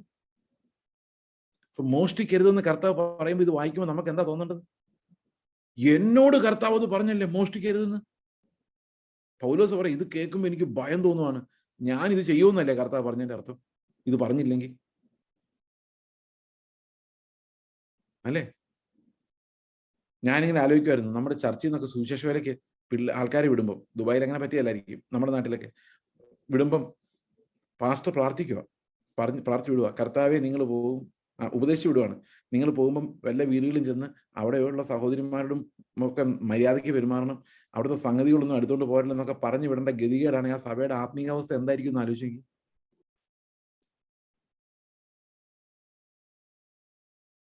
ഭീകരമായിരിക്കുമല്ലോ അത്. അപ്പൊ ന്യായപ്രമാണം ആർക്കുള്ളതാ? തല്ലിപ്പൊളികൾക്കുള്ളത്. കർത്താവ് പറഞ്ഞിട്ടുണ്ട്, നിങ്ങളുടെ കഠിന ഹൃദയ നിമിത്തമാണ് മോശ അങ്ങനെ പറഞ്ഞത്. മോശ അങ്ങനെ പറയേണ്ടി വന്നതാണ് നിങ്ങളുടെ സ്വഭാവം വെച്ച്. കണ്ണിന് പകരം കണ്ണ്, പല്ലിന് പകരം പല്ലെന്ന് മോശയ്ക്ക് പറഞ്ഞേ പറ്റുമായിരുന്നുള്ളൂ. ഒരു കണ്ണെടുത്താൽ നീയും പോയി ഒരു കണ്ണെടുത്തോ, അല്ലെങ്കിൽ ഇവന്മാർ തല വെട്ടിക്കൊണ്ട് വന്നേനെ. അപ്പൊ കർത്താവ് പറഞ്ഞു അത്ര കഠിന ഹൃദയന്മാരാ. അതുകൊണ്ട് കർത്താവ് പറഞ്ഞു ഒരു കണ്ണെടുത്താ ഒരു കണ്ണെടുത്തോ, അല്ലെങ്കിൽ ദേഷ്യം അടങ്ങത്തുമില്ല. ക്ഷമിക്കാൻ പറഞ്ഞിട്ട് ആത്മാവില്ലെങ്കിൽ എങ്ങനെയാ ക്ഷമിക്കുന്ന അറിയാവോ? ആത്മാവില്ലാത്തതുകൊണ്ട് ക്ഷമിക്കാൻ പറഞ്ഞു കഴിഞ്ഞാൽ അവൻ എങ്ങനെ ക്ഷമിക്കും? ക്ഷമിക്കാൻ പറ്റത്തില്ല അവന്. അവന്റെ ഉള്ളിൽ ഇത് കിടക്കും, കത്തി പിടിച്ച് അവന് ഭ്രാന്തി പിടിക്കും. So we need an outlet. When you don't have the Holy Spirit in you, there is no life of Christ. ക്ഷമിക്കാനൊന്നും പറ്റിയല്ല. ക്ഷമിച്ചായിട്ട് നമുക്ക് തോന്നുന്ന ആ ഫ്രസ്ട്രേഷൻ ആൻഡ് ആങ്കർ എവിടെയെങ്കിലും പോയി നമ്മൾ ചാടിപ്പിച്ചിരിക്കും. അപ്പൊ കർത്താവിന് മുമ്പ് വന്നത്, ഞാൻ പറഞ്ഞ ഈ ദൈവത്തിന്റെ പ്രവാചകന്മാരെ കുറിച്ചല്ല പറയുന്നത്. അതിനു മുൻപുള്ള ഒരു ഫിലോസഫിയും സ്നേഹത്താൽ ഡ്രിവൺ അല്ല. അന്നത്തെ രാജാക്കന്മാർ എത്ര ക്രൂരമായിട്ടാണ് അടിമകളോട് പെരുമാറിക്കൊണ്ടിരുന്നത്. അവരെ പിടിച്ചുകൊണ്ട് പോകുന്നു, അകത്തിടുന്നു, അവരുടെ സ്ത്രീകളെ തട്ടിക്കൊണ്ടു പോകുന്നു. ഈ കേരളത്തിൽ തന്നെ എന്ത് ക്രൂരമായിട്ടാണ് താഴ്ന്ന ജാതിക്കാരെ ട്രീറ്റ് ചെയ്തിട്ടുള്ളത്. എവിടെയാണ് കരുണയുണ്ടായിരുന്നത്? ഒരിടത്തൊന്നും ഉണ്ടായിരുന്നില്ല. കർത്താവ് വന്ന ശേഷം, സുവിശേഷം ലോകത്ത് സ്പ്രെഡ് ചെയ്ത ശേഷമാണ് എല്ലാ മതങ്ങളും സ്നേഹത്തെക്കുറിച്ച് പറഞ്ഞു തുടങ്ങിയത്. സ്നേഹമാണ് അഖിലസാര മൊഴിയിൽ നിന്ന് കുമാരനാശാൻ പാടിയതൊക്കെ അതിന് ശേഷമാണ്, ക്രിസ്തുവിന് ശേഷമാണ്. അതല്ല നമ്മുടെ ബൈബിളിൽ പഴയ നിയമത്തിൽ സ്നേഹത്തെക്കുറിച്ച് പറയുന്നുണ്ടെന്നുള്ളതല്ലാതെ ലോകത്തിൽ ഒരു ഗ്രന്ഥത്തിലും സ്നേഹം എന്നുള്ളത് ഒരു ഐഡിയൽ ആയിട്ടില്ല. പരാമർശങ്ങളുണ്ട്, പക്ഷെ അതൊരു ഐഡിയൽ ആയിട്ട് ഒരിടത്തും പ്രസന്റ് ചെയ്യപ്പെടുന്നില്ല.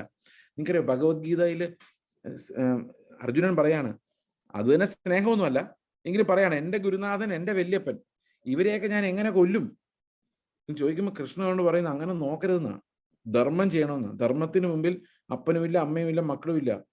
അവർ അധർമ്മികളാണെങ്കിൽ കൊന്നേ പറ്റുള്ളൂ എന്നാണ് പറയുന്നത്. അതാണ് ലോകം. അതായിരുന്നു presentation. That means there was no element of love. There is no element of righteousness perfected by love.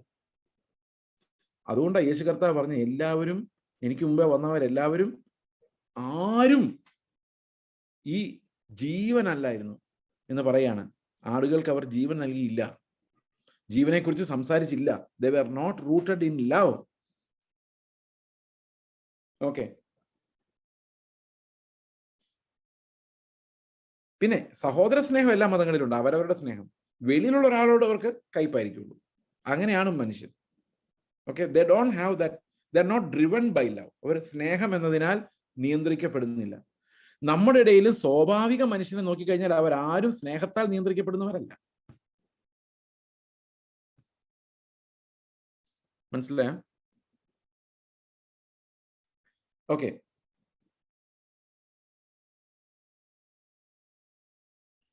അടുത്ത വാക്യം, ഞാൻ മോഷ്ടിപ്പാനും അറുപ്പാനും മുടിപ്പാനും അല്ലാതെ കള്ളൻ വരുന്നില്ല, അവർക്ക് ജീവൻ ഉണ്ടാകുവാനും സമൃദ്ധിയായിട്ടുണ്ടാകാനും അത്രേ ഞാൻ വരുന്നത്. അപ്പൊ എല്ലാ മതങ്ങളിലും ചൂഷണമുണ്ട് സഹോദരങ്ങളെ. നമുക്ക് മറ്റു മതങ്ങളുടെ കാര്യം വിടാം, നമ്മുടെ പെന്തക്കോസ്ത് മതം എടുക്കാം. ഈ പെന്തക്കോസ്ത് മതത്തിൽ ഫുൾ ചൂഷണമാണ്. ഈ ന്യൂ ജനറേഷനൊക്കെ എന്താ ചെയ്യുന്നതെന്ന് നിങ്ങൾ വിചാരിച്ചിരിക്കുന്നത്? എല്ലാ സഭകളിലും ചൂഷണമുണ്ട്, മിക്കവാറും എല്ലായിടത്തും. പക്ഷെ ഈ ന്യൂ ജനറേഷൻ ചർച്ചകൾ എന്ന് പറയുന്നത് അതിന്റെ ഒരു ക്രിമിനലൈസ്ഡ് വേർഷനാണ്. നമുക്കതിന്റെ അപകടങ്ങളെ കുറിച്ച് അറിയില്ല, പക്ഷെ അവർ മനുഷ്യർക്ക് വിൽക്കുകയാണ് സ്വപ്നങ്ങളെ. They are selling dreams for a price. നിങ്ങളെ അവർ പ്രവചനം കൊണ്ട് സ്വപ്നം കാണിക്കും. സ്വപ്നം കാണിച്ച് അത് വിൽക്കും, നിങ്ങൾക്ക് വിൽക്കും. നിങ്ങൾ അവർക്ക് പൈസ കൊടുത്ത സ്വപ്നങ്ങളെ വാങ്ങിക്കും. അവർ മുതലാളിമാരായി മാറും.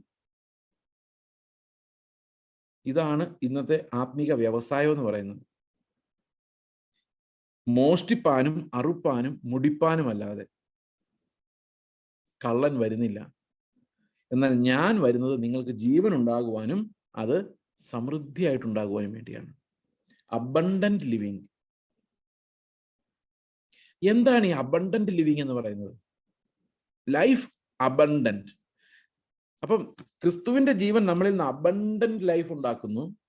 നമ്മൾ നേരത്തെ വായിച്ച പോലെ ജീവജല നദികൾ പ്രവഹിക്കുന്നു. ഒരു നദിയല്ല, streams of life, fullness of life, abundance of life.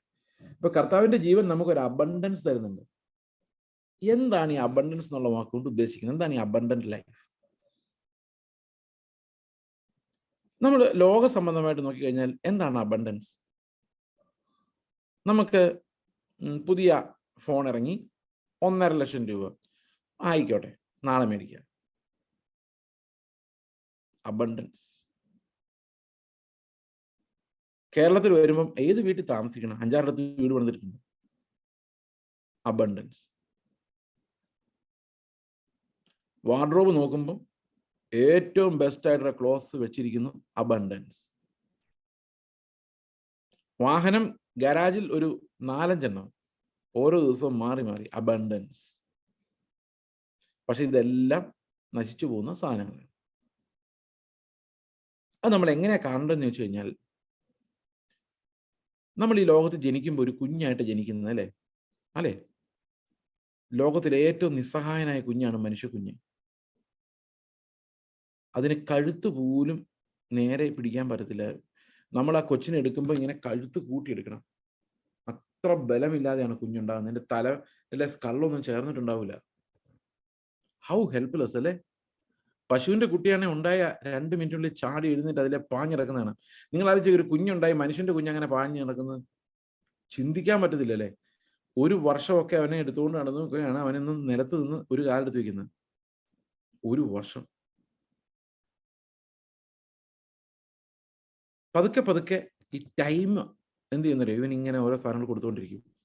ആരോഗ്യം കൊടുക്കും, പണം കൊടുക്കും, അപ്പനന്മാരെ കൊടുക്കും, വിദ്യാഭ്യാസം കൊടുക്കും, വളർച്ച കൊടുക്കും. പിന്നെ അവൻ കല്യാണം കഴിക്കും, ജോലി കിട്ടും, കല്യാണം കഴിക്കും, ഭാര്യ കൊടുക്കും, മക്കളെ കൊടുക്കും, പ്രൊമോഷൻ കൊടുക്കും, സമ്പത്ത് കൊടുക്കും, വീട് കൊടുക്കും. അങ്ങനെ നമ്മൾ വലിയ ആളാവും. സമയം ഇതെല്ലാം തരുന്നത് നമുക്ക്. ടൈം. എല്ലാത്തിനും ആ സമയാസമയം നമുക്കത് ലഭിച്ചുകൊണ്ടിരിക്കും. എന്നിട്ട് എന്ത് ചെയ്യുന്നറിയോ? ഈ സമയം ഓരോന്നോരോന്നിനും തിരിച്ചിങ്ങെടുക്കും. അപ്പനെ അമ്മയെ എടുക്കും, ബൈ ബൈ പറഞ്ഞു വിടും, അവരെ വിടും. പിന്നെ റിട്ടയർ ചെയ്യും, ജോലി പോകും. മക്കളെ കല്യാണം കഴിപ്പിച്ച് അവരെയും പറഞ്ഞു വിടും. പിന്നെ ആരോഗ്യം കുറഞ്ഞു വരും. കാലം നമുക്ക് തന്നു, അതെല്ലാം തിരിച്ചെടുക്കും. പിന്നെ ബന്ധങ്ങളെല്ലാം തീരും, ഓർമ്മ പോകും. ടൈം എന്തെല്ലാം നമുക്ക് തരുമോ അതെല്ലാം തിരിച്ചു വയ്ക്കും. ഒന്നൊഴിയാതെ എല്ലാം അവൻ തിരിച്ചെടുക്കും. ഈ സമയം തിരിച്ചെടുക്കും. തിരിച്ചെടുത്തിട്ടേ നമ്മൾ ഇവിടുന്ന് വിടുള്ളൂ. നമ്മൾ ആദ്യം ആ കുഞ്ഞ് എങ്ങനെ ഹെൽപ്ലെസ് ആയിട്ട് ജനിച്ചോ അതുപോലെ ഹെൽപ്ലെസ് ആയിട്ട് ഏതെങ്കിലും ഹോം നേഴ്സ് അങ്ങോട്ട് തിരിച്ചു കിടത്തും, ഇങ്ങോട്ട് തിരിച്ചു കിടത്തും. എവിടെ പൈസ വെച്ചെന്ന് ഓർമ്മയില്ല, എവിടെയാ എന്താ ഞാൻ പഠിച്ചതെന്ന് ഓർമ്മയില്ല. PhD ഒക്കെ കഷ്ടപ്പെട്ട് എടുത്തതാ. ഓർമ്മ പോയി കഴിയുമ്പോൾ എന്ത് PhD, ഞാൻ ആരാന്ന് പോലും മറന്നുപോകും. അതിനിടയിൽ നിങ്ങൾ പ്രവാചകന്മാർ പറയുന്ന കേട്ട് ഊടുപാടെ വിടുതലെടുത്തവരായിരിക്കും. അതെല്ലാം എന്തൊക്കെ വിടുതൽ, ഏതൊക്കെ പ്രവാചകൻ എന്ന് പോലും മറന്നുപോകും.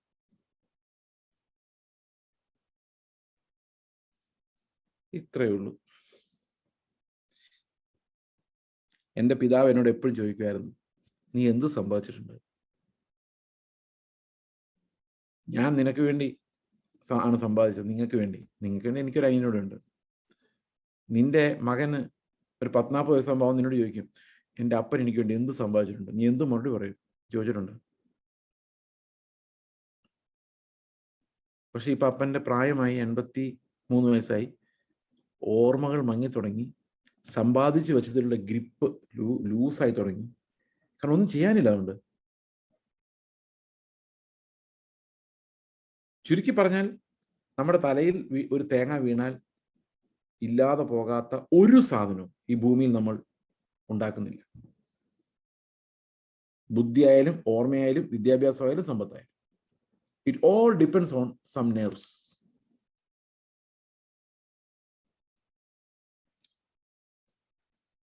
നിങ്ങൾ വെറുതെ ഓടുന്നതൊക്കെ വ്യർത്ഥമത്രേ. രാവിലെ പോയി അധ്വാനിക്കുന്നതെല്ലാം.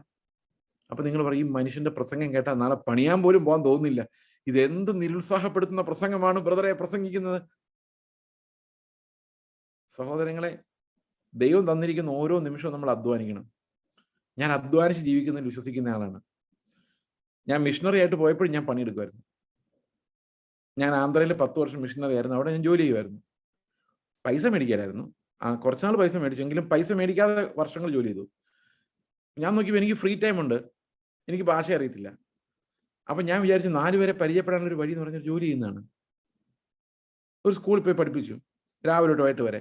സാലറി എത്ര വേണമെന്ന് ചോദിച്ചപ്പോൾ ഞാൻ പറഞ്ഞു വേണ്ട, കാരണം എൻ്റെ പണി അതല്ലാത്തതുകൊണ്ട് വേണ്ടാന്ന് ആദ്യം പറഞ്ഞു. പിന്നെ ഞാൻ ഓർത്തു അവർ കുറെ മിഷണറിമാരുടെ പിള്ളേരൊക്കെ പഠിപ്പിക്കുന്നുണ്ട് ഫ്രീ ആയിട്ട്. അപ്പൊ ഞാൻ പറഞ്ഞു ഒരാളുടെ സാലറി ഞാൻ സേവ് ചെയ്ത് തരാം. അധ്വാനിക്കുന്ന എപ്പോഴും നല്ലതാണ്. മറ്റുള്ളവർക്ക് മുട്ടുണ്ടാകുന്നവന് ആശ്വാസം ലഭിക്കേണ്ടതിന് വേണ്ടി നമുക്ക് അധ്വാനിക്കാം. അധ്വാനത്തിൽ ഒരു കുറവും വരുത്തരുത്, മടിയന്മാരായി പോകരുത്. കാരണം ഓരോ ദിവസവും നമുക്ക് അധ്വാനം ദൈവം വെച്ചിട്ടുണ്ട്, അതിലെ നമ്മൾ കയറി ഇറങ്ങിയേ പറ്റുള്ളൂ. പക്ഷേ നമ്മൾ അധ്വാനിക്കുന്നതും സമ്പാദിക്കുന്നതും കരുതി വെക്കുന്നതും ഒക്കെ ഒരു പുക പോലെയാണ്. പത്രോസിന്റെ ലേഖനത്തിൽ പറയുന്ന പോലെ അത് വയലിലെ പൂ പോലെ ഇല്ലാതായി പോകുന്ന സാധനമാണ്. ഓക്കെയാണ്. അപ്പൊ പിന്നെ എന്താണ് സമൃദ്ധി? നമ്മൾ അതല്ലേ പറഞ്ഞുകൊണ്ടിരുന്നേ, അബണ്ടന്റ് ലിവിങ്. എന്താണ് അബണ്ടന്റ് ലിവിങ്? നിങ്ങൾക്കൊന്ന് കണ്ടുപിടിക്കാം. അത് നിങ്ങൾക്കൊരു എക്സർസൈസ് ആയിട്ടിരിക്കട്ടെ. അടുത്ത ബുധനാഴ്ച നമ്മൾ കണ്ടുമുട്ടുമ്പോൾ നിങ്ങൾ പറയുമൊന്നും വേണ്ട, നമുക്ക് അത്ര സമയമൊന്നും കാണുന്നില്ല. എങ്കിലും മനസ്സിൽ കരുതാം, എന്താണ് അബണ്ടന്റ് ലൈഫ്? ആ അബണ്ടന്റ് ലൈഫ് എങ്ങനെയാണ് കർത്താവ് നമുക്ക് തരുന്നത്? Let's meditate for 1 week. ഈ ഒരു ആഴ്ച നിങ്ങൾക്ക് അതൊരു അനുഭവമായി മാറട്ടെ എന്ന് പ്രാർത്ഥിക്കും. God bless you. God bless U.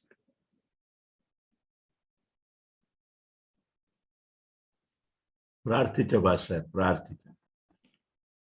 ഞങ്ങളുടെ സ്വർഗസ്ഥ പിതാവേ, അങ്ങ് ഞങ്ങൾക്ക് തന്ന ജീവന്റെ വാഗ്ദത്തത്തിനായിട്ട് സ്തോത്രം. നിലനിൽക്കുന്ന ആഹാരം, സ്വർഗത്തിലെ ആഹാരം കർത്താവ് സമൃദ്ധിയായി അനുഭവിക്കുവാൻ അങ്ങയുടെ ജീവന്റെ എല്ലാ റിസോഴ്സസിന്റെയും സമൃദ്ധിയിലേക്ക് ഞങ്ങളെ അവിടെ നടത്തണമേ. ജീവനും ഭക്തിക്കും ക്രിസ്തുവിന്റെ പരിജ്ഞാനത്തിൽ ജീവിക്കാൻ ആവശ്യമായ എല്ലാ ധനസമൃദ്ധിയിലൂടെ ഞങ്ങളെ നടത്തി കർത്താവിന്റെ ജീവൻ ഞങ്ങൾക്കൊരു ആഘോഷമാക്കി അവിടുന്ന് മാറ്റണം.